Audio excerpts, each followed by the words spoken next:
Hihinga daw mga boss kahit daw janitor. Kailangan may background ka ng college. Ganun ang competition ngayon mga boss sa pag-apply. Mahirap na daw maghanap ng trabaho ngayon sa Pilipinas. Lalo na kung ikaw ay high school graduate o college level. Ngayon nga daw, kahit college graduate na, hirap pa rin makapasok mga boss eh.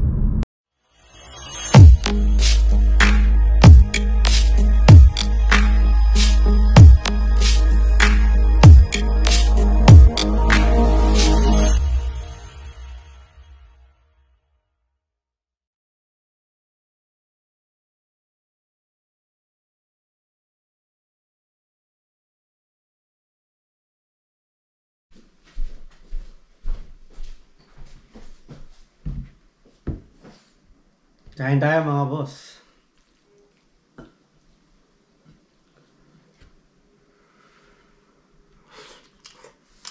Sarap. Harap na konti yung camera ko mga boss.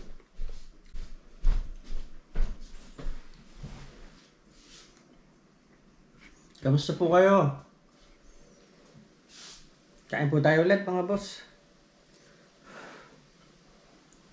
Ako lang mag-isa ngayon sa bahay mga boss. Ang misis ko ay pumasok sa IGA at ang anak ko naman ay nasa ibang town sa Port St. John. Kasama yung kanyang girlfriend at yung nanay ng kanyang girlfriend. Namimili sila ng gamit nila sa school. Dahil ngayong September, next month, aalis na siya dito. Mag-aaral na siya. Matagal-tagal siya doon, mga 4 na taon. At mag-aaral siya sa Kamloops mga boss. Ang alam ko, busy pa rin yun eh. British Columbia pa rin yun. Malapit na yun sa Vancouver. Mga 2 hours na lang daw yung travel mula Kamloops papuntang Vancouver sa city. Ayun mga boss, siyempre ganun talaga.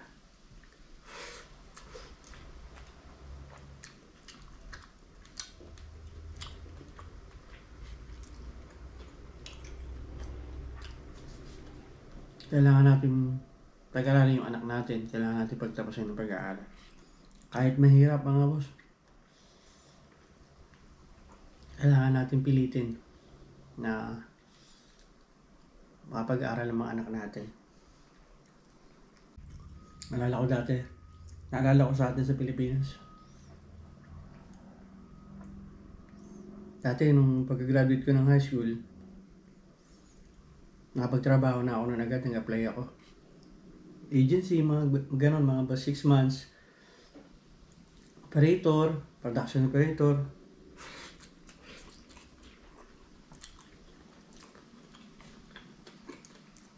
Tapos ng 6 months, tapos ka na. Mag-renew ka na lang. Depende pa yon kung gusto kong i-renew.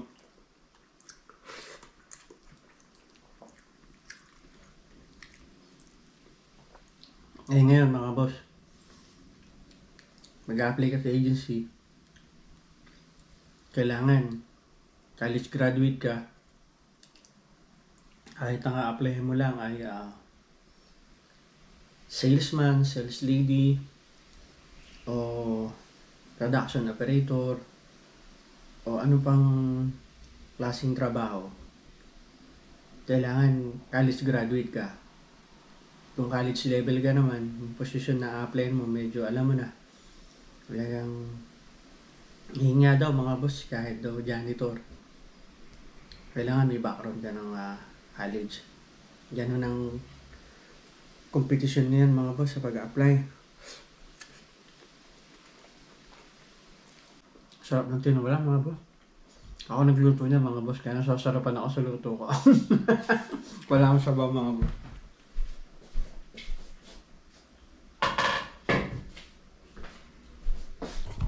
Ito luto ko eh. Lagay ko dyan mga boss sa spinach.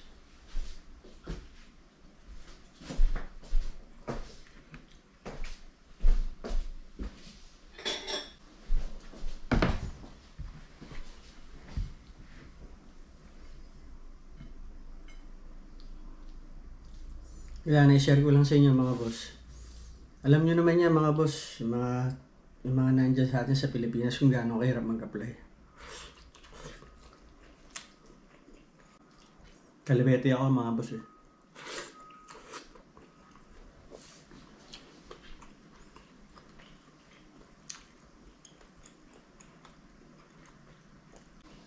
Hindi ako naligo ngayong araw na to mga boss. Pero mga boss, sa totoo lang, sa Pilipinas, araw-araw ako naliligo. Pero nung dumating ako dito sa Canada, lalo na kapag winter mga boss, minsan 3 araw ako hindi naliligo.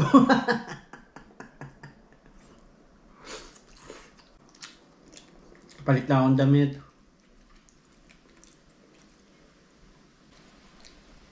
Kasi lamig dito mga boss eh.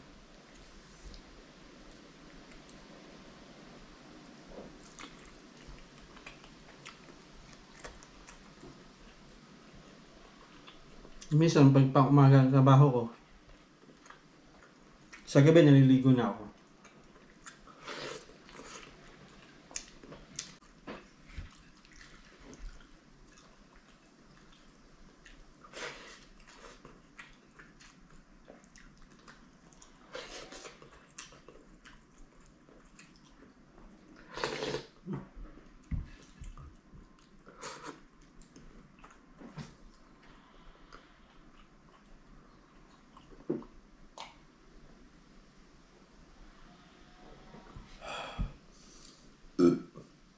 Excuse me mga boss. Thank you Lord. Busog na naman. Sarap.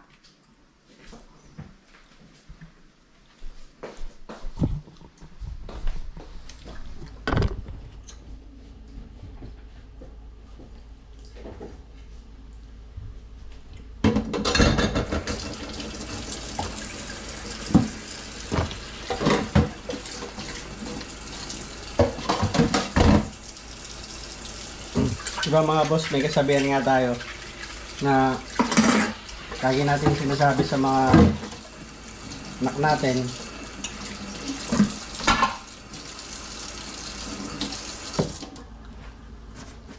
wala akong ibang may papamana sa inyo, kaya mag-aaral kayo mabuti, pilitin ko makatapos kayo.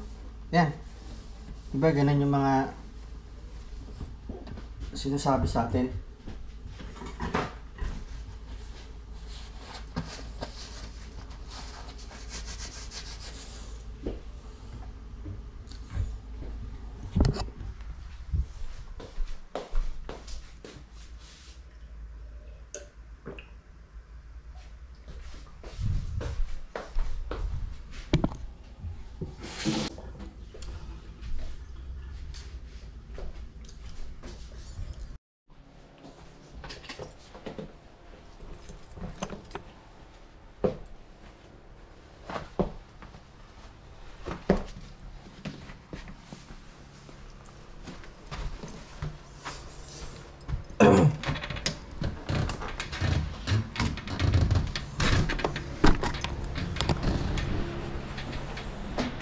What's up mga boss?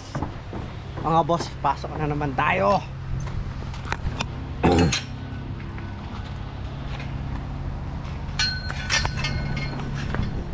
Pasok na tayo sa part-time mga boss.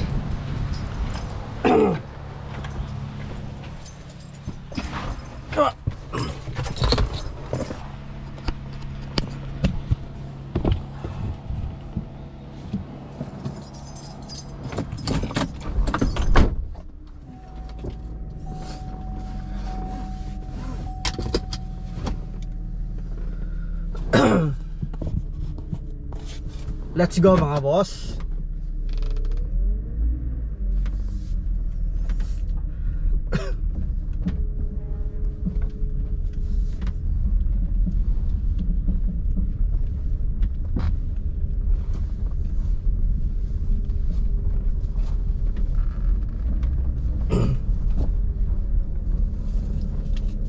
Kapag nakakausap ko yung mga kaibigan ko, mga dati kong kaklase nung high school, sabi nga nila sa akin na mahirap na daw maghanap ng trabaho ngayon sa Pilipinas. Lalo na kung ikaw ay high school graduate o college level. Ngayon nga daw, kahit college graduate na, hirap pa rin makapasok mga boss eh. Makapasok man daw agency. Hanggang 6 months tapos yung kontrata mo, renew na naman. Depende na lang kung magugustuhan ka pa. Yun ang sitwasyon na sa atin ngayon mga boss.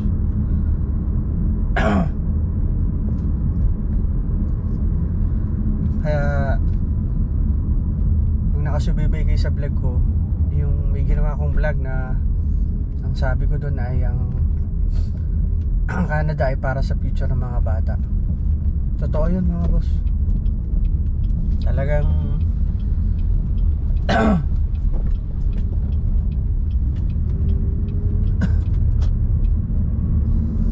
dito talagang maganda yung kinabukasan ng anak mo mga boss.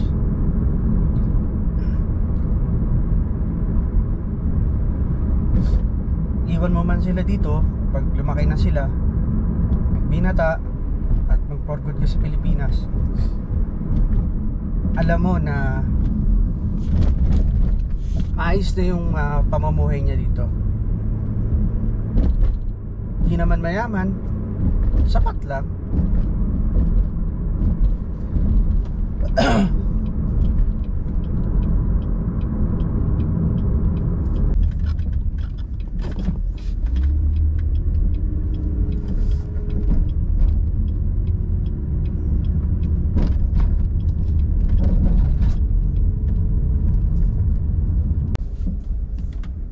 Mga boss, dito na ako sa 7-Eleven.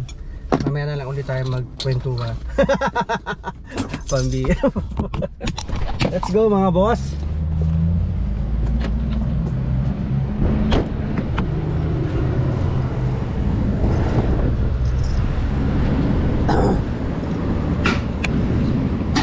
And delivery ko mga boss oh. Dami ko na naman deliver. Paano mga boss? Pasok na ako. Mamaya na lang ulit.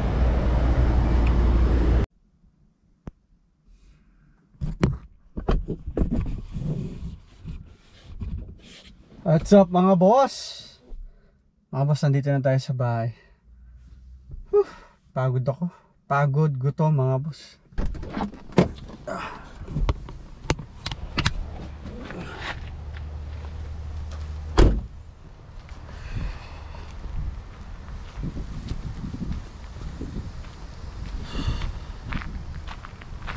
Parang uulan eh mga boss, ano?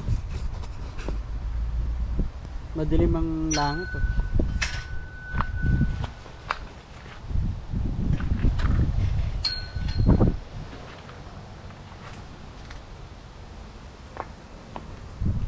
Mga masanas ko wala na mga boss. Pabulok na talaga.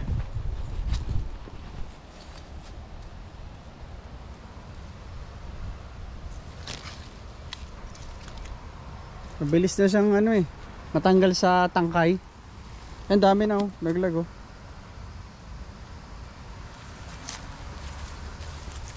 Ganun lang talaga kalaki bunga niya mga boss. Maliliit lang talaga. Dami pa rin eh oh.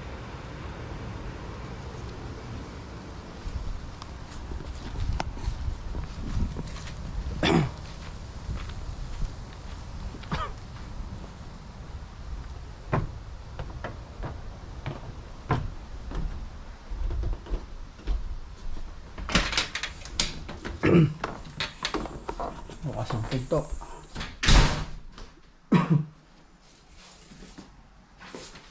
Ilang tao mga boss, pumasok na si Commander sa kanyang second job, kanyang part time. Yung binata ko naman wala pa rin.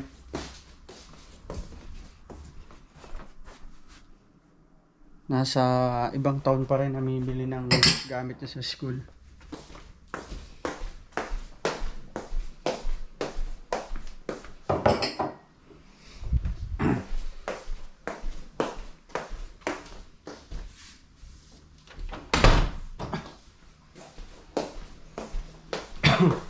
naalala ko sa Pilipinas, mga boss. Pag naalala ko talaga yung na-experience ko, hirap talaga pag wala kang pinag-aralan.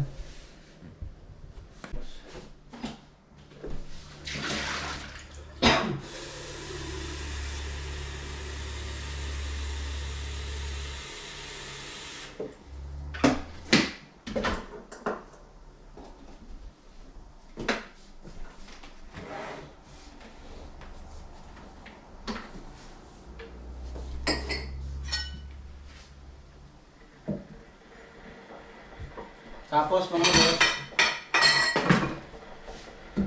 may age limit pa sa atin mga boss. Sa atin sa Pilipinas. Ngayon daw, pag umidad ka na ng 30, mga ganyan, 25 to 30, pahirapan na raw matanggap ngayon sa mga pabrika. Di naman daw lahat, pero halos lahat ng kumpanya daw hindi na tumatanggap ng mga 30 above, mga gano'n. Pinipili nila yung medyo bata pa, ganyan.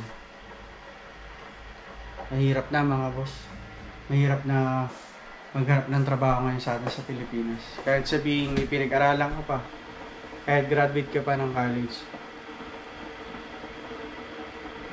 Isa naman, teacher ka, graduate ka ng teacher, wala kang ma-applyan, hindi mo magamit yung pinag-aralan mo, kaya ginagawa ng iba, naghanap ng ibang trabaho. Bawa, production operator sa mga electronics, mga ganon mga boss. Dami sa ating graduate na hindi makahanap ng trabaho na kung ano talaga yung kurso nila. Kaya iba yung nagiging trabaho nila mga boss.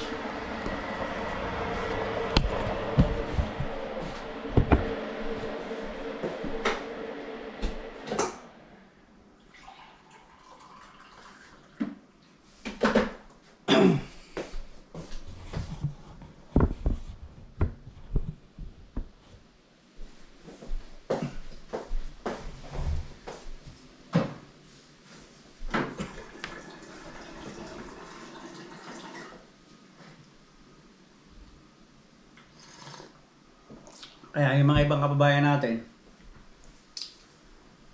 nakikipagsapalaran sila sa ibang bansa mga boss. Baka swertihin, nag-apply sila, at pinapalad naman mga boss. Talagang kailangan lang ng tiyaga sa pagharap ng trabaho.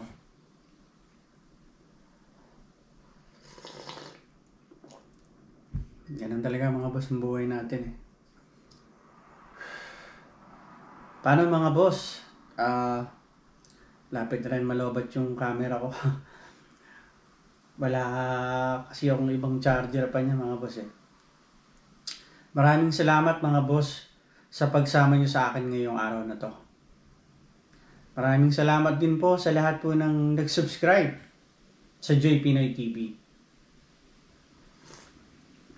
At sa mga hindi pa po nakakapag-subscribe, nawa po ay subscribe na po kayo sa Joy Pinoy TV para makasama ko kayo dito sa Canada.